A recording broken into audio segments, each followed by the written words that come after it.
Millionaire came to court for business matter and cried when he heard poor girls say, "We're hungry." This is a story about justice, about grief that lingers, about the kind of love that isn't given but earned, and how one moment can unravel everything you thought you knew about power, family, and redemption. Before we begin, tell us where you're watching from, and get ready because what happens next will stay with you long after the story ends.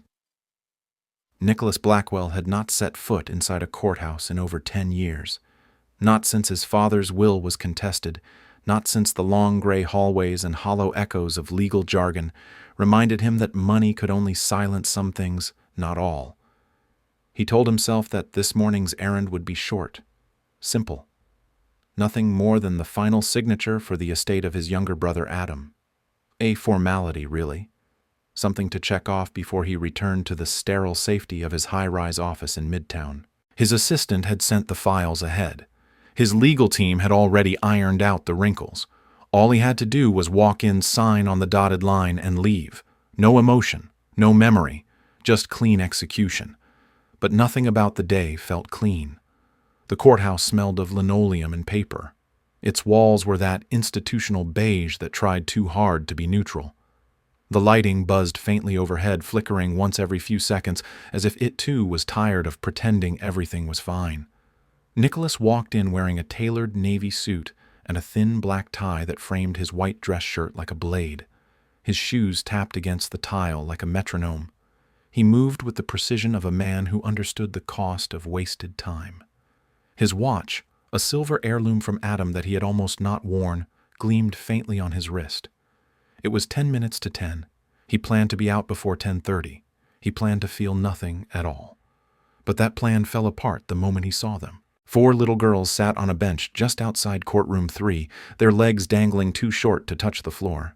They were impossibly still. No phones, no toys, no adult in sight.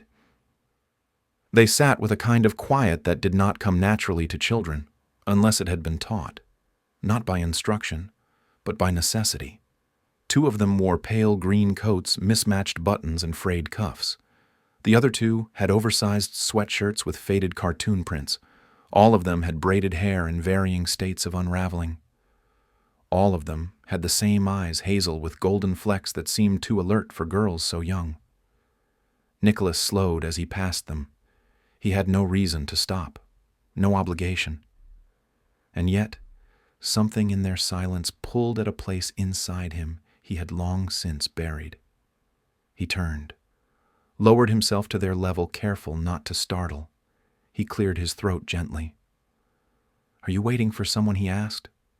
One of the girls, the tallest, looked up. Her cheeks were sunken, her mouth pinched with effort. She nodded slowly. "Our aunt is in court."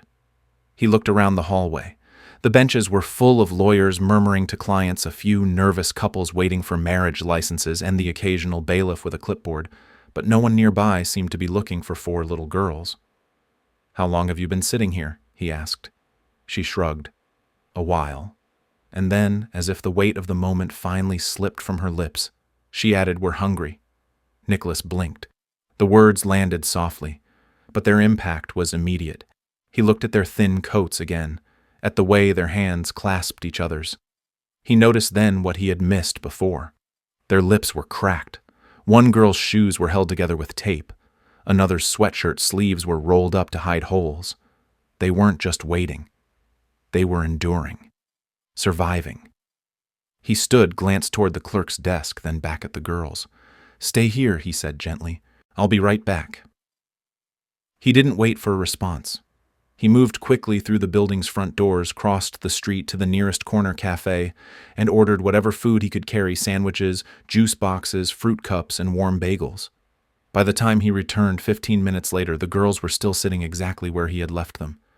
Their backs straighter now, their eyes watching him with cautious hope. He knelt again, offering the bags. "It's not much," he said, "but it's warm." The girls opened the bags slowly without grabbing or fighting. They passed items to each other wordlessly. One girl handed a juice box to another who had not reached for one yet. Another girl, the smallest, struggled to open her fruit cup. The eldest took it, popped the lid, and handed it back without a word. They didn't eat quickly. They didn't devour. They ate carefully, as if they had learned how to stretch a meal, as if they had done this before. Nicholas sat beside them, unsure why he was still there. Something in him told him this was not about charity, it was about presence. One of the girls, he thought her name was Hazel, based on the label on her backpack, reached into her pocket and pulled out a small faded card. She looked at him, then at the card, then handed it over without speaking. He turned it over in his hand. It was a library card from the West Side Literacy Program, nearly 10 years old. But the name on the back stopped him cold. Adam Blackwell, his brother, his younger brother whose death had been sudden, senseless, and unresolved in too many ways. His breath caught. "Where did you get this?" he asked. The girl said, "Mama had it. Said he gave it to her a long time ago, said he helped her read." Nicholas's throat tightened. He had known that Adam volunteered, that he ran tutoring programs, funded school supply drives, wrote letters of recommendation for kids trying to break out of the cycle they were born into. But he never asked for names, never wanted details. Adam was the heart. Nicholas had always been the head, until now. The courtroom door behind them opened with a creak. A woman emerged, breathless, clutching a folder to her chest. She wore an oversized coat, her hair pulled back in a messy bun. Her boots were scuffed. Her eyes searched the hall frantically until they landed on the girls. Relief poured from her in a visible wave. She rushed over. "I'm so sorry," she said, kneeling beside them. "I didn't know it would take so long. Are you okay?" One of the girls nodded and pointed to Nicholas. "He brought food," she said simply. The woman looked up, startled. Her eyes met Nicholas's. For a moment she looked like she might bolt. Then her shoulders softened. "Thank you," she said. "You didn't have to do that." "No," he replied. "But someone should have." She blinked. Her mouth opened, then closed again. "Rosa Taylor," she said after a pause, standing and extending a hand. "Nicholas Blackwell." Her eyes flickered with recognition, but she didn't comment. Instead, she reached into her folder and pulled out a tattered legal document. "I'm trying to get guardianship," she said. "Their mother, my sister, passed away in custody. There was no will, no plan. I'm all they have left." Nicholas stared at her. "And the card?" he asked. "My sister knew your brother, said he taught her English when she first arrived here. Said he was kind." Nicholas exhaled slowly. The courthouse, once a place of transactions and silence, now pulsed with something he hadn't felt in years. Responsibility. Connection. A girl tugged his sleeve. "Will we have to go away again?" she whispered. Rosa's face crumpled for a moment before she composed herself. "Not if I can help it." Nicholas looked between the girls, the woman, and the card in his hand. He thought about the empty condo waiting for him, the boardroom filled with cold efficiency, the estate papers that were supposed to be a simple errand. Then he said the only words that made sense. "Maybe I can help." Rosa looked at him sharply. "Why, you don't even know us." He glanced at the girls. "I know enough. And I think my brother would have wanted me to stay." They stood there in silence, the past and the future suspended between them like the thin line of the present. Nicholas was no longer in control, and for the first time he did not mind. He had walked into that building to close a chapter, but maybe this right here was where a new one began. Nicholas did not return to his office that morning. Instead, he stood with Rosa and the girls in the middle of the courthouse hallway as people drifted around them, too busy with their own burdens to notice what was quietly beginning to unfold beside courtroom 3. Rosa looked unsure whether to thank him or dismiss him, but the card in Nicholas's hand had shifted something in her expression. There was recognition, but not the kind that came from a headline or a magazine cover. It was something older, something tied to the memory of a sister who once told stories about a young man who taught her to read, using comic books and restaurant menus. She had spoken of him like a lighthouse brief, but guiding. Rosa gestured toward the bench. The girls had finished their sandwiches and were now carefully folding the empty bags into perfect rectangles. a habit learned from someone who had taught them to clean up after themselves, no matter where they were. Their discipline struck Nicholas again more painful than any plea for help. It was not born from structure, but survival. Rosa spoke without looking at him. "I'm not used to people like you sticking around." He raised an eyebrow. "People like me? You know what I mean. Men in suits. Men who say maybe I can help and then vanish the moment it costs them something." Nicholas said nothing. She looked up, saw that he was still there, still listening. Her voice softened just slightly. "I'm sorry, that wasn't fair. I've been doing this on my own for a long time. I don't know what to make of kindness that doesn't come with a bill." He nodded slowly. "That's fair. But I meant it. I want to help. Because of the card partly. But mostly because no one should be sitting on a bench with 4 children and no support while the system decides whether they get to stay together." That got her attention. She studied him, then eyes searching for the usual tells, pity, agenda, ego. She did not find them. Just weariness and something else. A guilt she could not yet place. She exhaled.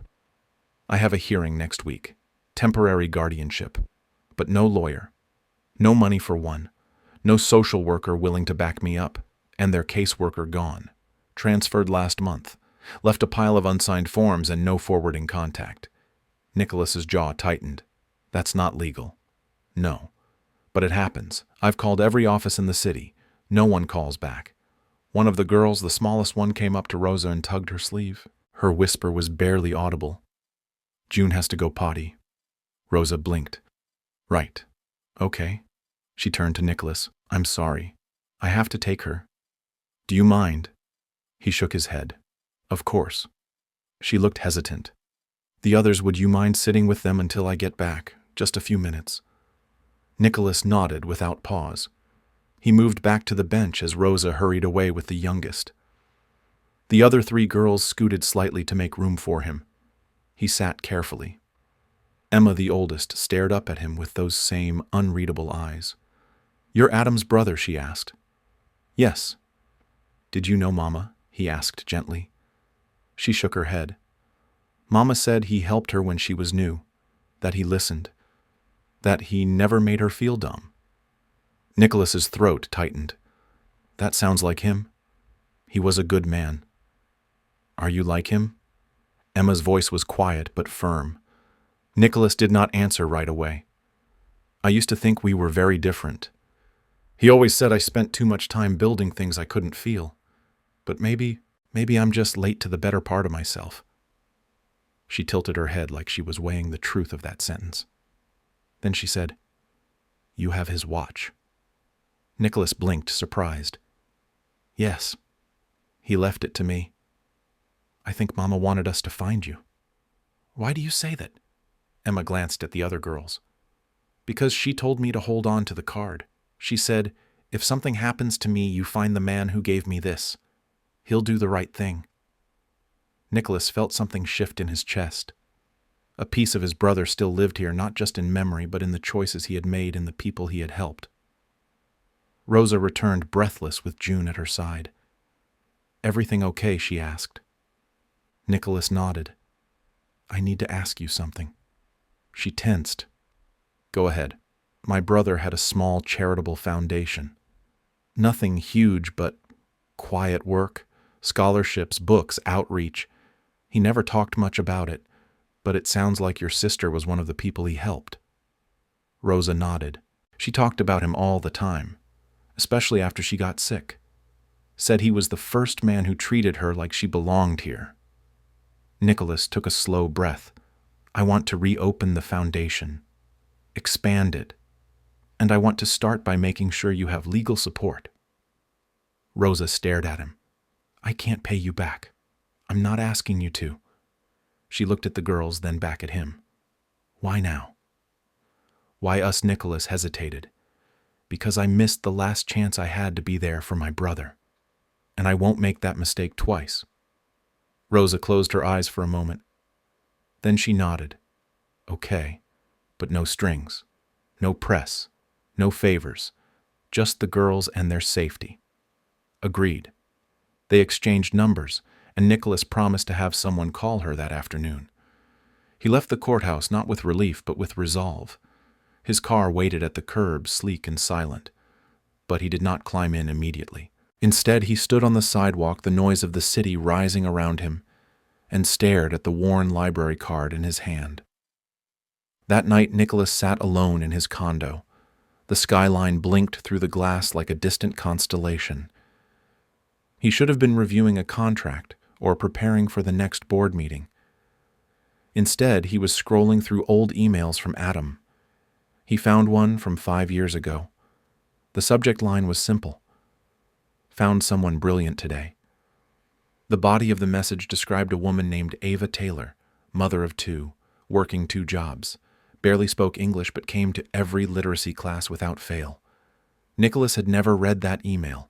He had archived it automatically, assuming it was another of Adam's passionate digressions. Now it felt like a missed heartbeat.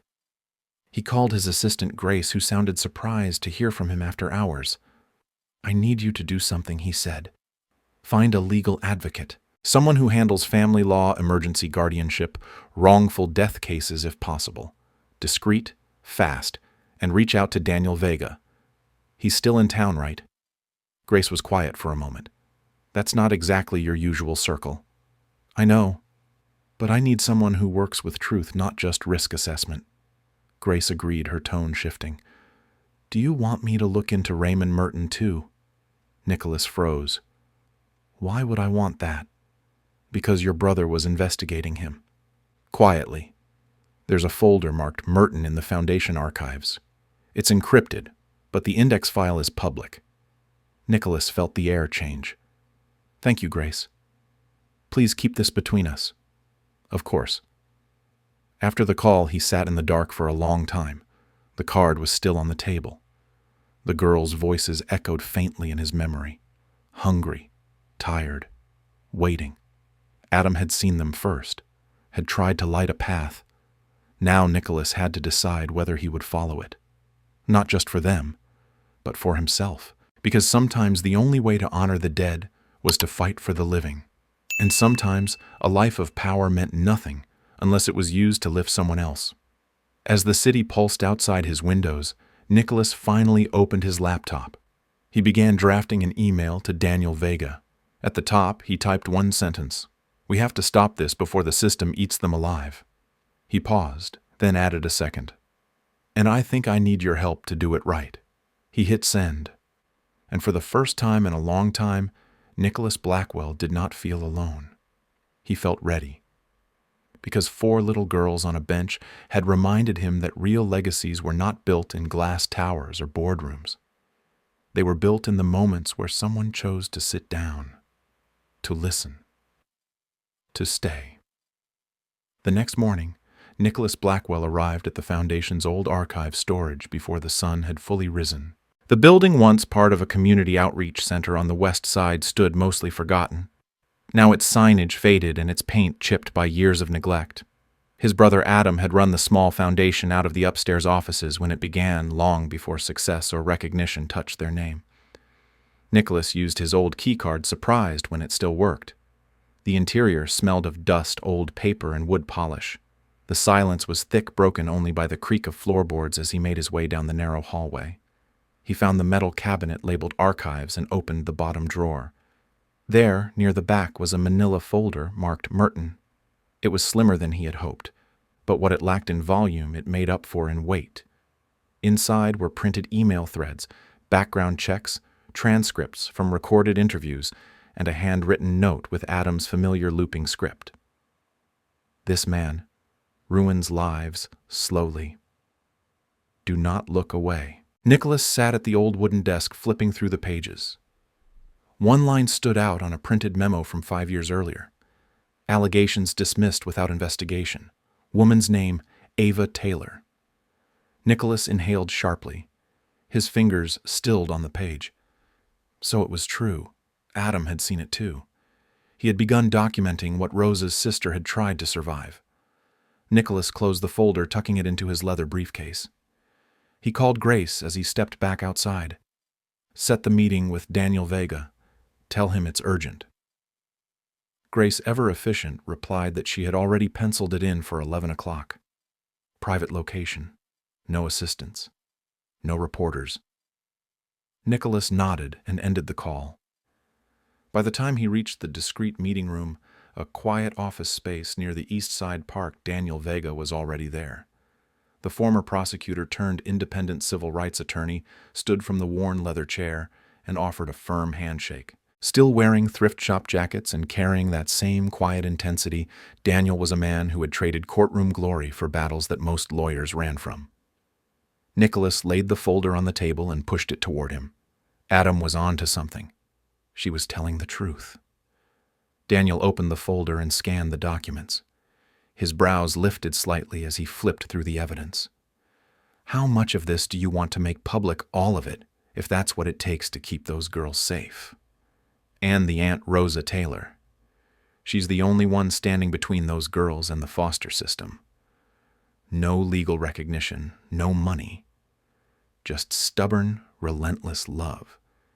She's applied for guardianship, but without a lawyer or social worker's support, she's going to lose them. Daniel closed the folder and leaned back. You're sure you want to get involved in this publicly? This isn't a merger, Nicholas. This is a fight. And the other side plays dirty. I know. And I have resources. But she has the story. She has the truth. I'm just here to help carry it. Daniel tapped the folder. Then you need to bring her in. She has to understand the risk. Once we move forward, there's no erasing it. Nicholas nodded. I'll call her now. Rosa met them at the same office an hour later. She arrived in jeans and a plain gray sweater, her hair tied back, face tense but composed.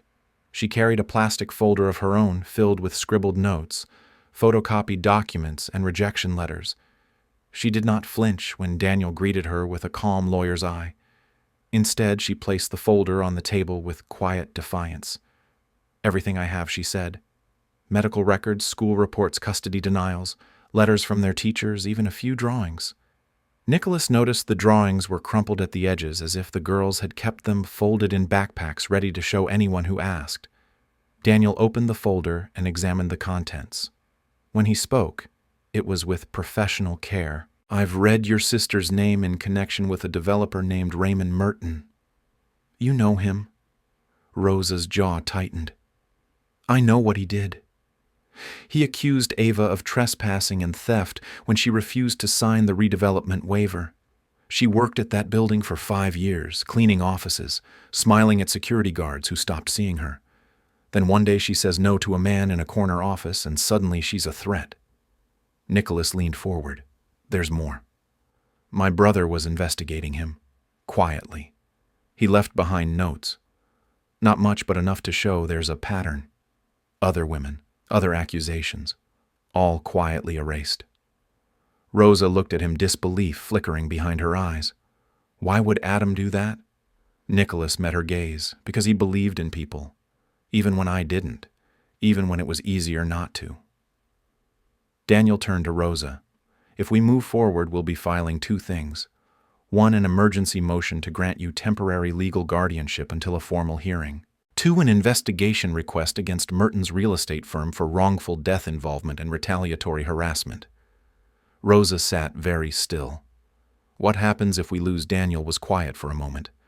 Then the girls are taken into state custody, separated, possibly placed in emergency foster homes. Rosa looked down. Her hands gripped the edge of the table. I can't let that happen. I promised their mother. Then we fight, Nicholas said softly, with everything we have. Rosa nodded once. Then let's do it. Over the next week, everything moved at double speed. Daniel filed the emergency motion. Grace coordinated background checks and financial disclosures. Nicholas funded the legal fees through a private foundation grant, making sure Rosa's name stayed protected in the early filings. Rosa moved into a small guest house property Nicholas owned on the edge of the city, something quiet and temporary, but safe. The girls loved it. They drew stars on the windows with washable markers and claimed corners of the backyard as kingdoms. Emma planted marigold seeds in a plastic pot. Hazel taught June to spell her name in sidewalk chalk. Nora insisted on baking banana bread every morning with Rosa's help, even if they had to use mashed crackers in place of flour once. Nicholas visited twice that week, each time arriving with groceries and pretending he did not see how June clung to his coat when he tried to leave. On Thursday evening, Rosa found him standing outside the guest house staring at the trees. "I don't understand why you're still here," she said. "Most people disappear after the photo op." "There is no photo op," he replied. "I'm not doing this to be seen." "Then why?" "Because I think Adam would have. Because I think I should have done more when it mattered. And because, when you look at me, you don't see a millionaire. You see someone who should have done better.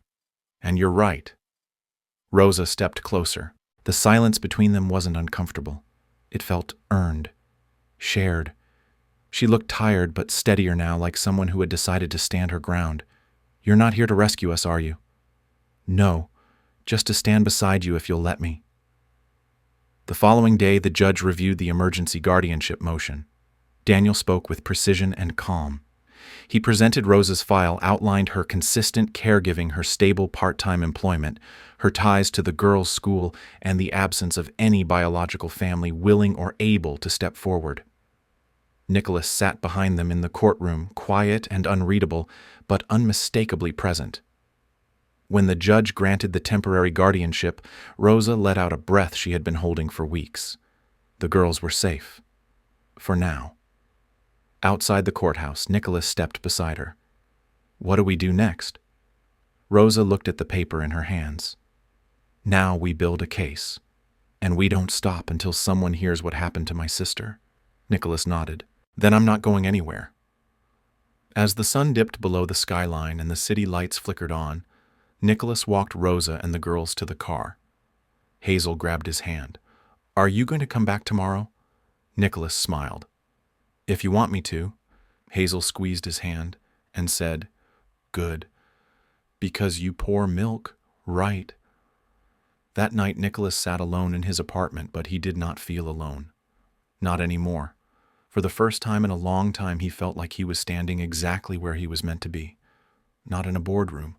Not in a corner office, but in the life his brother had once tried to build, one act of kindness at a time. 3 days after the emergency guardianship was granted, Rosa woke up to find a yellow envelope shoved under the door of the guest house. It bore no stamp, no return address. Inside was a single sheet of paper, unsigned, typed in blocky font.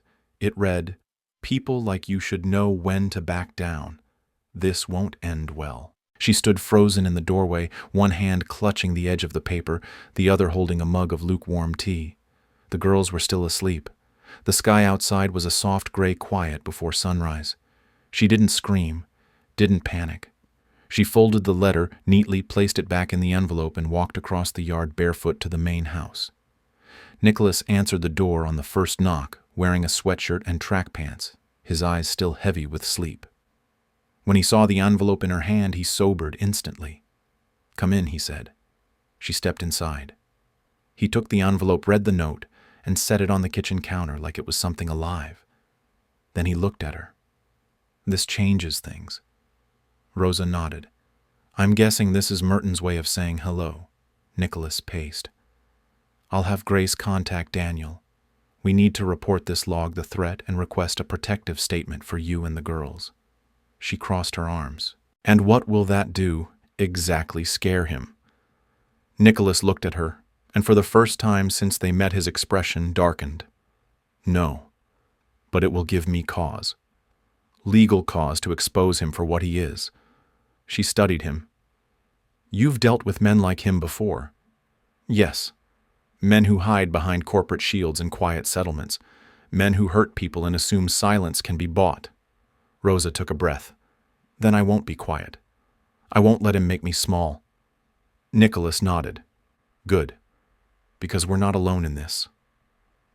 That afternoon, Daniel Vega filed an official harassment report with the court. The message was documented, photographed, and archived. Meanwhile, Grace tracked down an anonymous tip line tied to 3 former employees who had once worked at Merton's real estate firm. 2 of them refused to speak. The third, a woman named Lillian Reyes, agreed to meet. They sat with her in a coffee shop downtown, her hands shaking as she stirred her tea.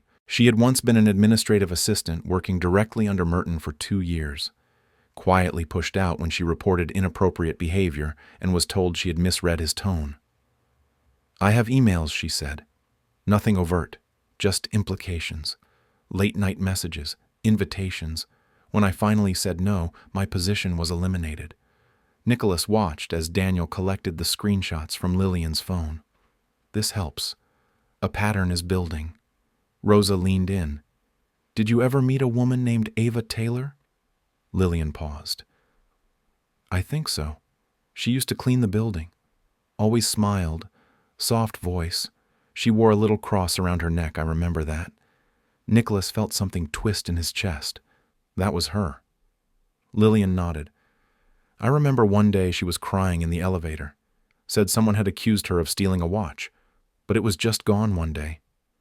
Everyone knew who it really belonged to." Daniel leaned forward. "Are you willing to submit a statement anonymous if necessary?" Lillian looked down, then up. "Yes. I'm tired of being afraid."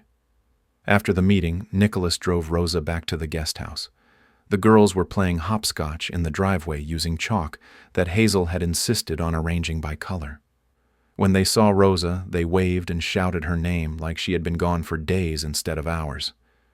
Nicholas smiled. "You know you have fans." Rosa watched them, eyes softening. "They make everything worth it. Even this." She hesitated.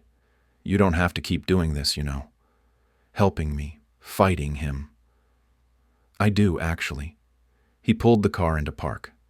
"Because I once walked away from something like this. Not Ava's case, but another woman. Years ago. A junior analyst at one of our partner firms. She filed a complaint. It was buried before it reached the board. I could have spoken up. I didn't." Rosa looked at him surprised. "Why are you telling me this?" "Because silence is complicity. And because I don't want you to think I'm some kind of hero. I'm just trying to make up for old choices." She nodded slowly. "That means something, Nicholas. More than you know." That evening, after the girls had gone to bed, Rosa sat on the porch with a blanket draped over her shoulders. Nicholas joined her, handing her a cup of chamomile tea without a word. The night was cool, the air filled with the distant hum of crickets and the occasional bark from a neighbor's dog. Rosa looked at the sky. "Do you ever wonder what your brother would say if he could see this?" Nicholas followed her gaze. "All the time. I think he'd ask why it took me so long to see what really mattered." "And what does matter now?" he asked, not expecting her to answer. But she did. These girls, their future, the chance to turn grief into something that helps someone else. Nicholas nodded. "And you? What about you?" Rosa shrugged. "I've spent so long surviving, I don't know what I want anymore. Maybe just a home that doesn't feel borrowed. Maybe a place where I don't have to explain who I am every time I walk into a room." Nicholas reached into his pocket and pulled out the library card Hazel had given him. He handed it to her. "Adam wrote his name on this because he believed in her. In Ava. I want to honor that. I want to help make a home where her daughters feel like they belong." Rosa held the card like it was made of glass. Then she whispered, "Thank you." The next day, Daniel delivered more promising news. A former building supervisor had come forward anonymously confirming that Ava had been accused after turning down a personal offer from Merton. The supervisor had seen the interaction and reported it quietly, but the report had disappeared. "This is the crack in the wall," Daniel said. "If we can get one more, we might be able to file a civil harassment suit." Nicholas turned to Rosa. "Are you ready for what comes with that press?" "Pushback. Personal exposure." She didn't hesitate. "If it helps protect them, I'll do it." That afternoon, Nicholas arranged for the girls to visit a nearby children's museum. Grace accompanied them along with a retired school teacher named Miss Elaine, who had volunteered to help after hearing their story through Grace's quiet outreach. While they were gone, Nicholas and Rosa sat in his office reviewing files and timelines. At one point, Rosa laughed at the chaos of sticky notes covering the desk. "This place looks like a detective movie." Nicholas grinned. "Organized chaos, like most good things, She studied him for a long moment. "You've changed. Since I met you." He looked up. "Changed how you're softer. Not weak, just more real. Like you're not trying to prove anything anymore." He considered that. "Maybe I finally realized that power means nothing if it's only used to protect comfort." Rosa reached for another file. "Or maybe you were just waiting for something worth protecting." When the girls returned, they ran into the house with glitter on their shirts and stories tumbling from their mouths. June climbed into Rosa's lap, babbling about jellyfish tanks and purple crayons. Hazel tugged Nicholas toward the fridge, proudly displaying a magnet she had made with her name spelled in foam letters. He crouched beside her. "That's beautiful. I made one for you too." She handed him a second magnet. It said Nick in bright red letters. He swallowed. "Thank you. I'll keep it on my desk." Later that night, Rosa stood in the kitchen watching as Nicholas attempted to follow a pancake recipe that involved far too much flour and not nearly enough patience. "You're not exactly a chef," she teased. He grinned. "Yet." She leaned against the counter. "You know, for someone who once lived by schedules and contracts, you're surprisingly willing to wing it now." He flipped a lopsided pancake. "Maybe I just needed a different kind of purpose. Maybe I needed you." She looked down, surprised by the sudden warmth rising in her chest. The truth was, she felt it too, the shift, the quiet steadiness he brought, not as a rescuer, but as someone who stayed, who listened, who didn't look away. She walked over, took the spatula from his hand, and finished flipping the pancake. Then she said softly, "Maybe I needed you too." As the house filled with the scent of burned batter and laughter, the past began to feel less like a weight and more like a map. They had come from different worlds, carried different scars.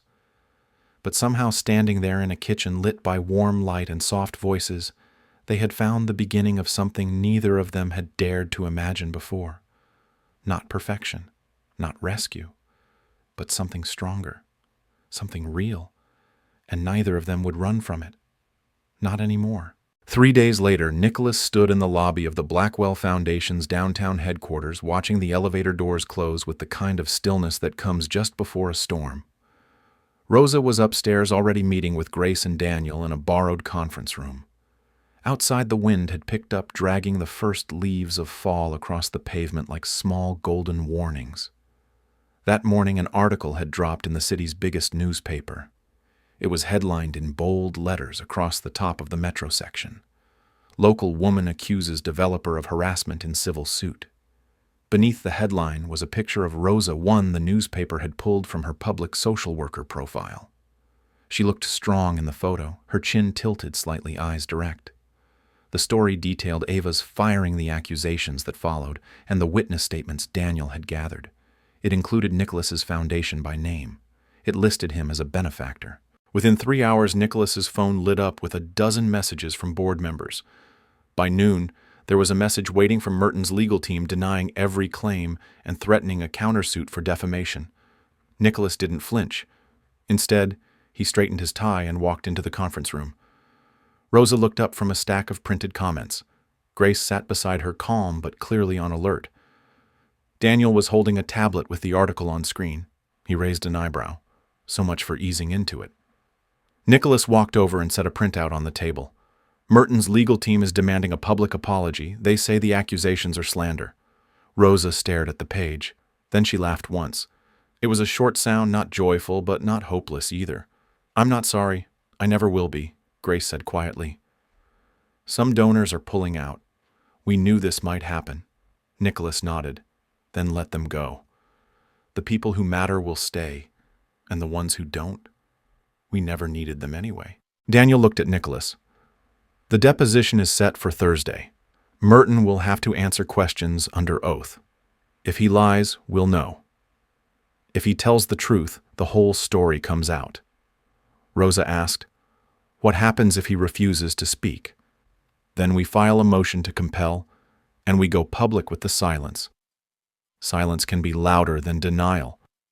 Nicholas added, "I've arranged for additional security. For the house, for the girls." Rosa frowned. "What did you hear?" "Nothing specific yet. But I've worked with men like him. They don't like being exposed. They push back. Rosa straightened. Then let him push. I'm not going anywhere. That evening, Nicholas took Rosa and the girls out of the city for the night. They drove to a small cabin owned by one of his oldest friends, nestled near the lake on the north end of the county. The girls immediately claimed the 2 bunk beds inside, arguing good-naturedly over who got the top bunks. Nicholas made hot chocolate from a packet, burning the first batch and pretending it was a secret family recipe. Rosa helped the girls unpack their stuffed animals. Later, after the girls were tucked in and the stars began to shimmer through the windows, Rosa stepped outside and found Nicholas sitting on the wooden bench near the fire pit. She joined him without speaking. The night was quiet. The moonlight fell across his face in sharp angles, but his voice was soft. When I was a kid, Adam used to bring me out here. We'd skip rocks, make sandwiches that never held together, sleep in sleeping bags, and tell ghost stories. Rosa smiled faintly. What kind of ghost stories? The kind where the ghosts were sad, not scary. Stories about people who couldn't move on because no one remembered them. He looked at her. I used to think that was worse than death. Being forgotten. She looked down at her hands. That's how I felt after Ava died. Like the world forgot she ever existed. Like her whole life got rewritten by one man's lies. Not anymore. He turned toward her. The article is out. People are reading her name. They're hearing what she went through. That matters. Rosa's voice caught slightly. I keep thinking about the girls, what they'll remember, what they'll carry with them.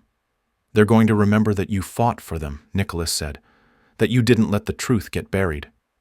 She glanced at him. And you, what will you remember?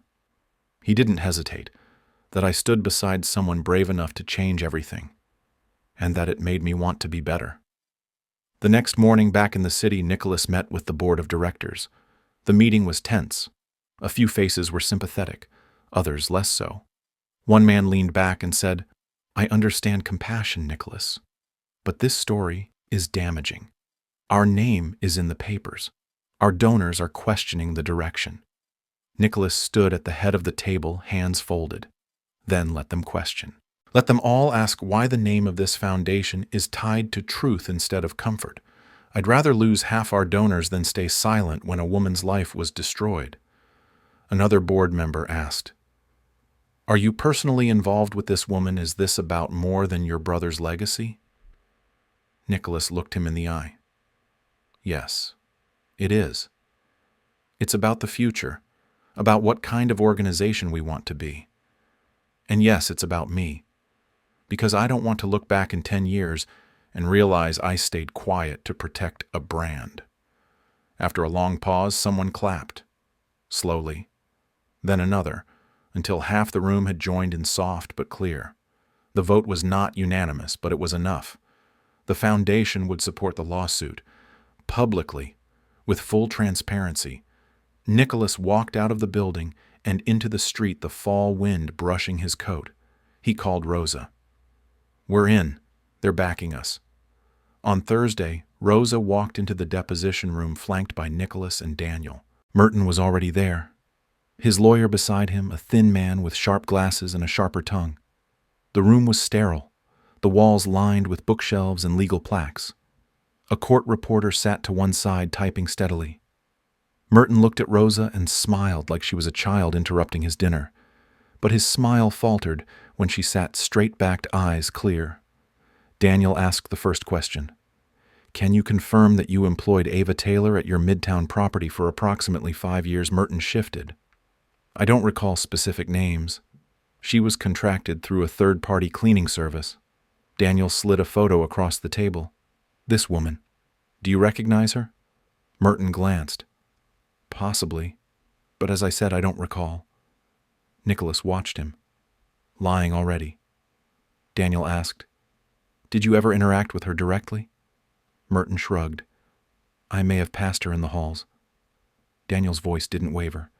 Did you ever accuse her of stealing? That's not a decision I would have made directly. My staff handles those matters. Did you ever ask her to sign a redevelopment waiver in exchange for continued employment?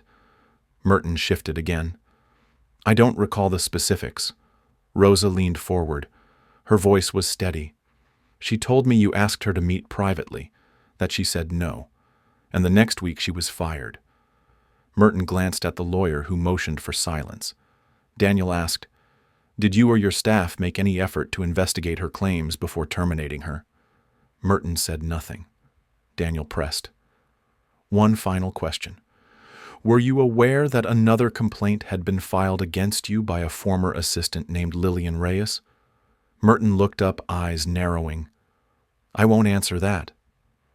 Then his lawyer interjected. That's enough. This line of questioning is outside the bounds. Daniel said calmly. It's all on record. The silence, too. They left the room in silence, but Rosa's hands were steady. Later that night, after the girls were asleep, Rosa and Nicholas sat on the back porch again. She turned to him. I never imagined I'd do something like that. Face the man who hurt her. He looked at her. And you didn't just face him. You stood taller than him. You spoke truth. And you did it without raising your voice. That's real strength. Rosa looked down. I was shaking inside. Doesn't matter. You stayed. That's what they'll remember. She met his eyes. I don't know where this ends, but I know it started with you handing me that library card. Nicholas reached out gently, took her hand. Then let's keep walking. Together. She didn't pull away. And for the first time in years, Rosa Taylor let herself believe that justice might not be a distant echo, that healing could come not through erasure, but through remembering, through truth, through presence, and maybe through love.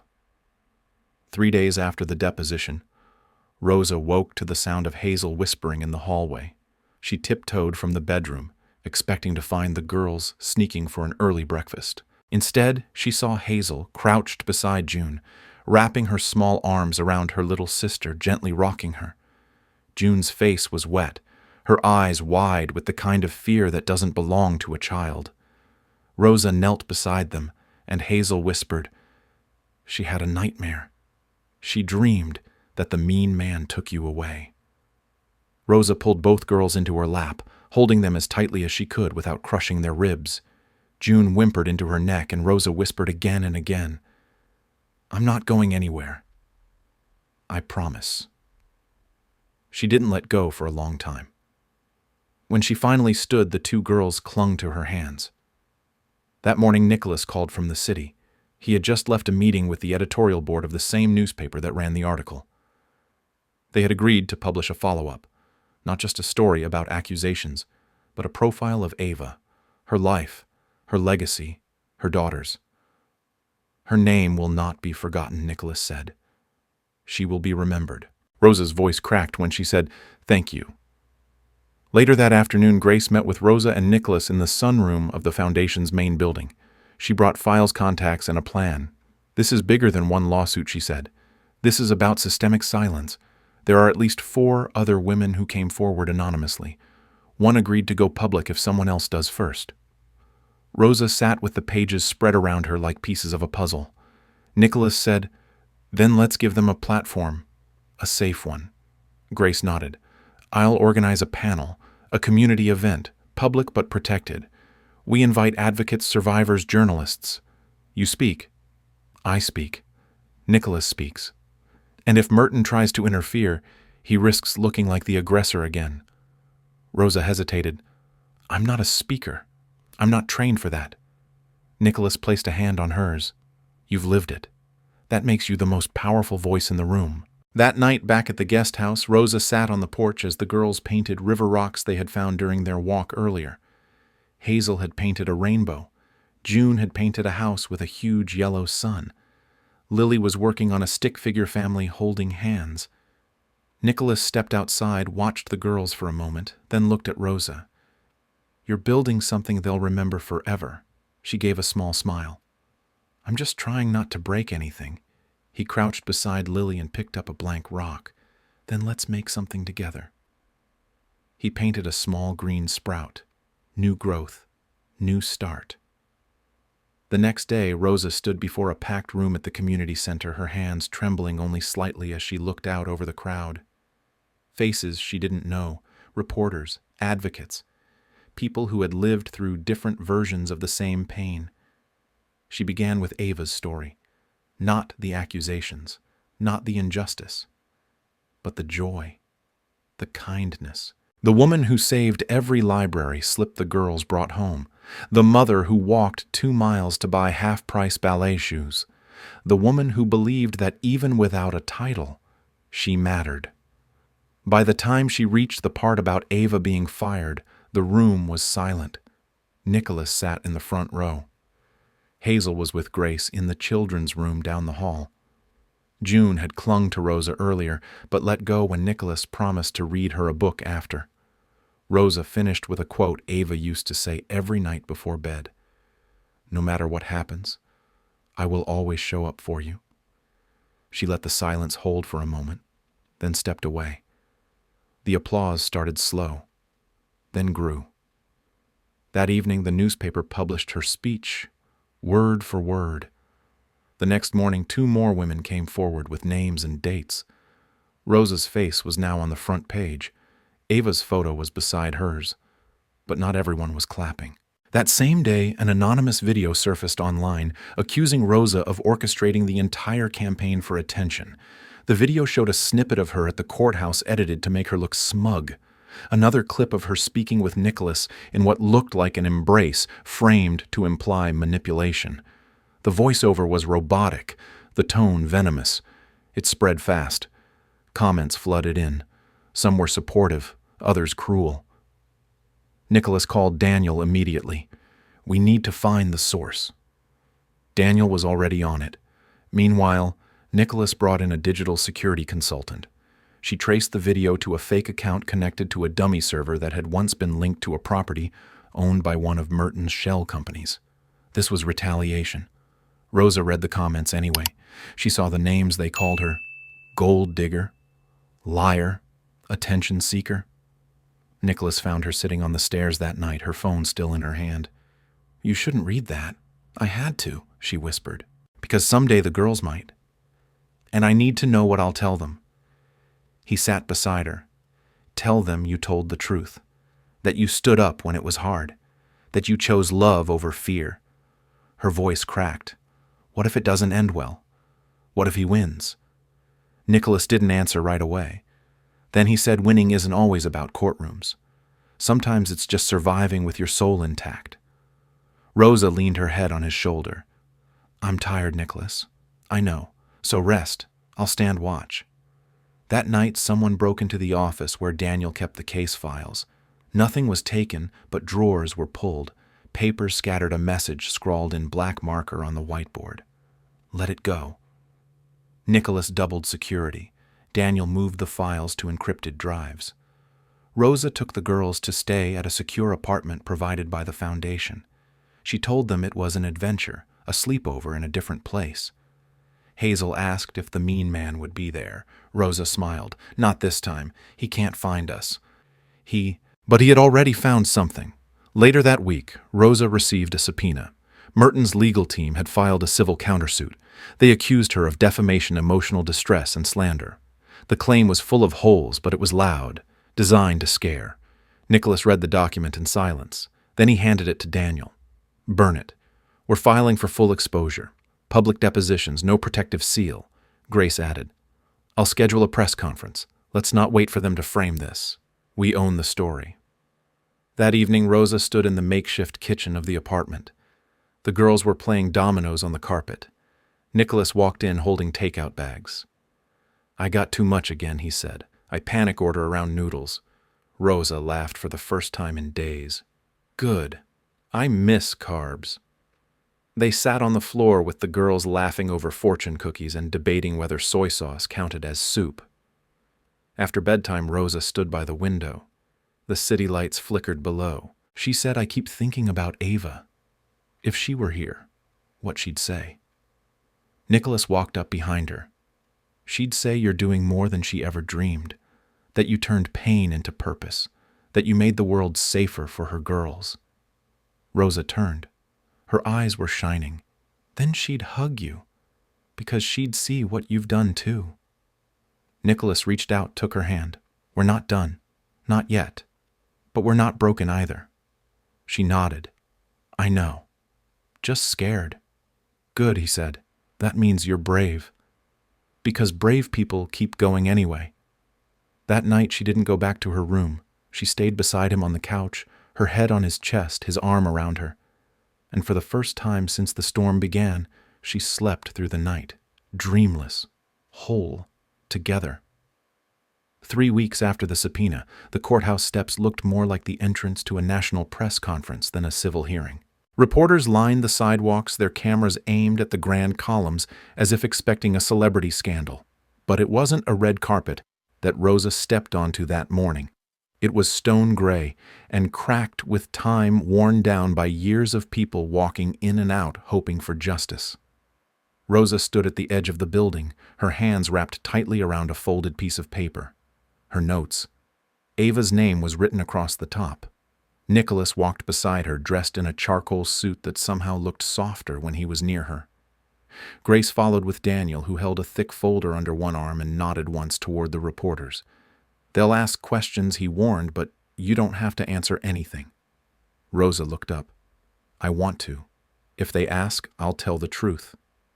And when Nicholas glanced her way, she added, just like Ava would have. Inside the hearing room was already half full. Members of the community had shown up. Some carried signs, others just held each other's hands. In the front row, Rosa spotted a woman she didn't know, but who looked at her like they'd shared the same weight. Behind the judge's bench, the seal of the state gleamed under artificial light. And in the back, nearly obscured by 2 men in suits, sat Raymond Merton. He was calm, too calm. His face was a mask of indifference, as if this entire process were an inconvenience. Rosa felt her stomach turn, but she didn't flinch. She sat beside Nicholas and whispered, "No matter how this ends, thank you." He took her hand gently under the table. Then the proceedings began. Merton's lawyers were first. They launched into a dramatic monologue about reputation, about character, about unfounded personal attacks fueled by emotional instability. They claimed Rosa's motivations were malicious, that she was bitter about losing her sister and had targeted Merton to redirect her grief. They even tried to use Nicholas's support against her, suggesting the entire movement had been manipulated for personal and political gain. Daniel stood and countered. He laid out a timeline, evidence, photos, testimonials. He called their tactics misdirection. He called the smear campaign cowardly. Then he did something unexpected. He called Hazel to the stand. The courtroom rustled. Rosa gasped, but Hazel walked forward steadily, holding Nicholas's hand until the last second.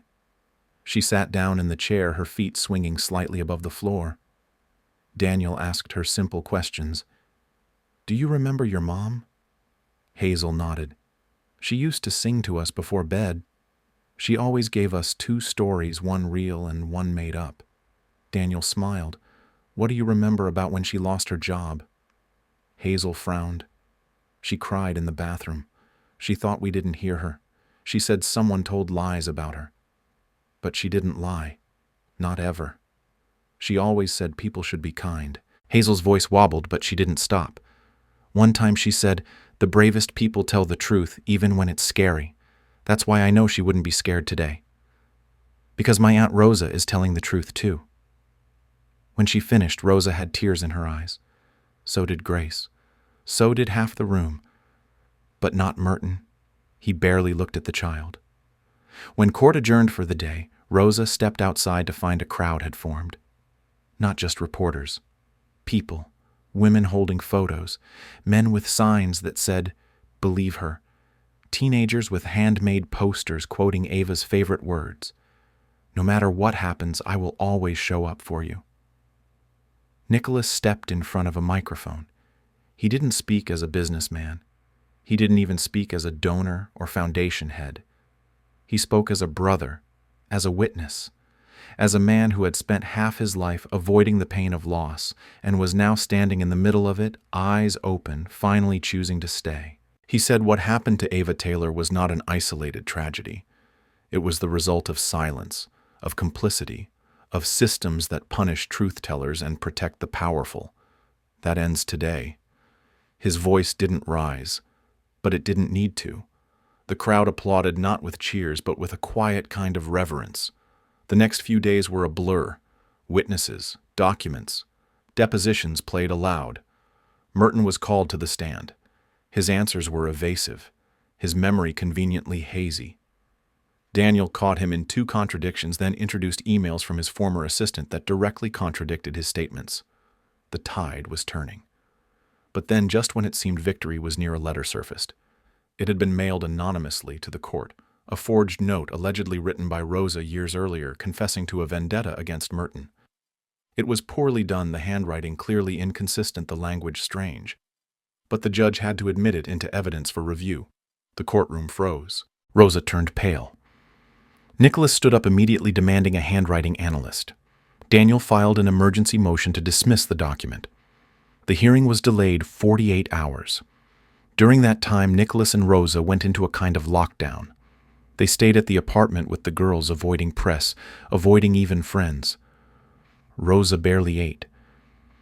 Hazel asked her why she was crying, and she just whispered, because sometimes the truth gets buried. Nicholas sat with her on the floor that night.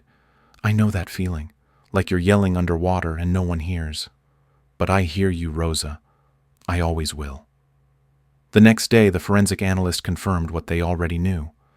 The letter was a fake, sloppy, desperate. The judge allowed the information to be struck from the record, and with that, the momentum returned. One final witness, a janitor from Merton's building, came forward. He had overheard a conversation the day Ava was fired. He had kept it quiet out of fear. But when he saw the paper, when he saw Rosa speak, something inside him cracked. He told the court what he heard, the way Merton mocked Ava, the words he used, the threat she refused to obey, and the sound of her crying alone in the stairwell. When he finished, there was no sound in the courtroom, just breath, just the ticking of the old clock on the wall. The judge set the final deliberation for the following Monday. Outside, the crowd had doubled. Rosa walked down the courthouse steps and saw people standing in the rain. No umbrellas, just presence. Nicholas came beside her, wrapped his coat around her shoulders. She turned to him and said, I'm not afraid anymore. He smiled. Neither am I. That night, Rosa tucked the girls into bed and returned to the living room where Nicholas stood by the window. She walked over and took his hand. Thank you, she said softly, for staying, for believing, for loving them like they were your own. Nicholas turned. They are. She paused. And what about me? He didn't hesitate. You're already family. You always have been. And this time there was no fear between them, no caution, no walls, only warmth, only hope, only the steady rhythm of two people who had lost so much and still found their way back to something real, something new, something unbreakable. The city lights blinked in the distance, and somewhere below another girl held her mother's photo and believed she too might be heard. Because Rosa Taylor spoke, because Ava Taylor lived, because Nicholas Evans stayed, and because the truth was louder now than the silence ever was. Monday arrived with the weight of an entire season behind it. Outside the courthouse, the sky was gray but dry, and the steps were already lined with people. Some held signs. Others wore simple pins with Ava's initials. Rosa stepped out of the car in a navy dress that had once belonged to her sister, its sleeves slightly too long, the hem mended in places only she would notice. Nicholas walked beside her in a dark suit and soft eyes. Grace met them at the door with a single nod. Today, she said, is the day we begin again. Inside the courtroom, the tension was thick enough to touch. The judge entered, took her seat, and opened the folder in front of her. She began to read the findings, her voice steady, deliberate. The court finds in favor of the plaintiff, Rosa Taylor. The countersuit is dismissed with prejudice. The record will show substantial evidence of misconduct, retaliation, and targeted defamation by the defendant, Raymond Merton. Further action will be referred to the appropriate oversight board. In the gallery, someone gasped. Rosa squeezed Nicholas's hand until her knuckles turned white. The judge continued, "Additionally, this court recommends that a formal ethics review be initiated regarding Merton's professional conduct in all prior disciplinary terminations under his tenure." The recommendation was rare. The consequences could be severe. Rosa did not celebrate. She simply lowered her head and whispered, "We did it, Ava." After court adjourned, Rosa stepped outside to a sea of microphones. This time she didn't flinch. She thanked the judge. She thanked the people who had come forward. She thanked her sister. And then she turned to the crowd and said, "The truth is not something you inherit. It's something you protect, even when it costs you everything, even when you're tired, even when you're scared, especially then, because silence protects no one." That clip aired that evening across national news. Within 24 hours, Merton's resignation was announced.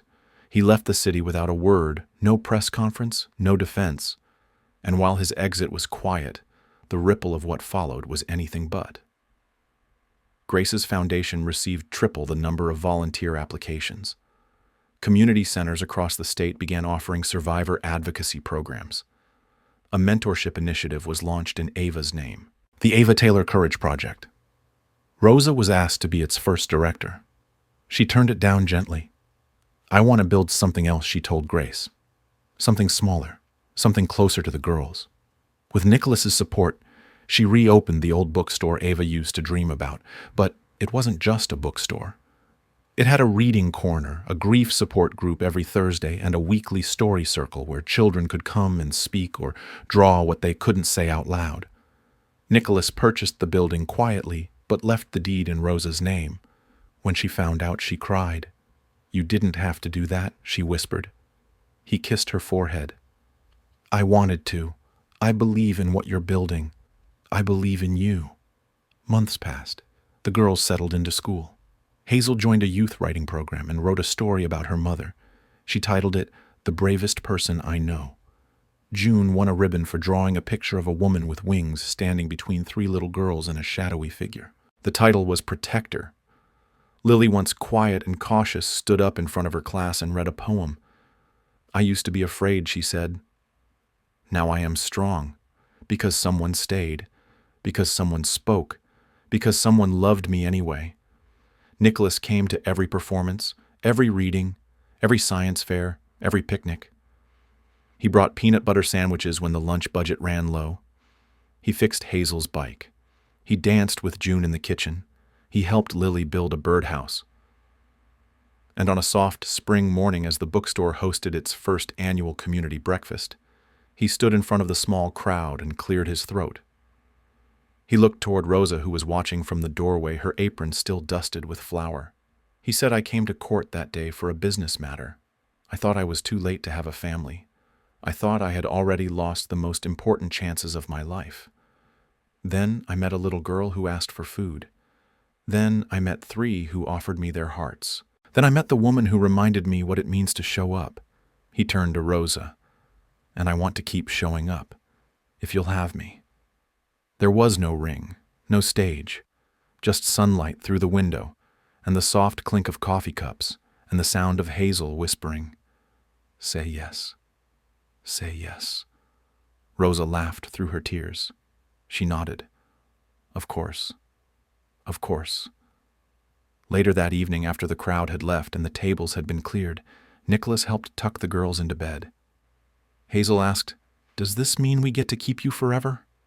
Nicholas knelt beside her. "If you'll let me."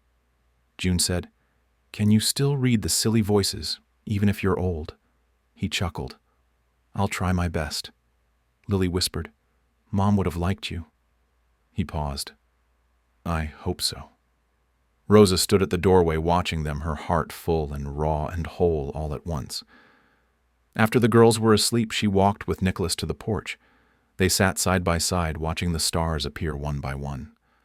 She said, "I keep thinking about how everything began. One sentence, one question, one moment." Nicholas nodded. "Sometimes all it takes is 3 words. She looked over. "The girls said, 'We're hungry.' You gave them more than food. You gave them home." He looked back at her. So did you. The wind stirred gently. Somewhere in the distance, a train passed. And in that small, quiet moment, with no cameras, no judges, no crowds, just two people who had chosen each other in the wreckage of grief, a new chapter began. Not loud, not dramatic, but true. And that, in the end, was all that mattered.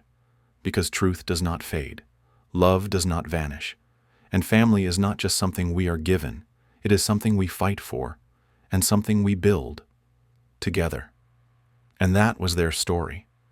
A story born from quiet heartbreak, rebuilt through courage and sealed with love that chose to stay.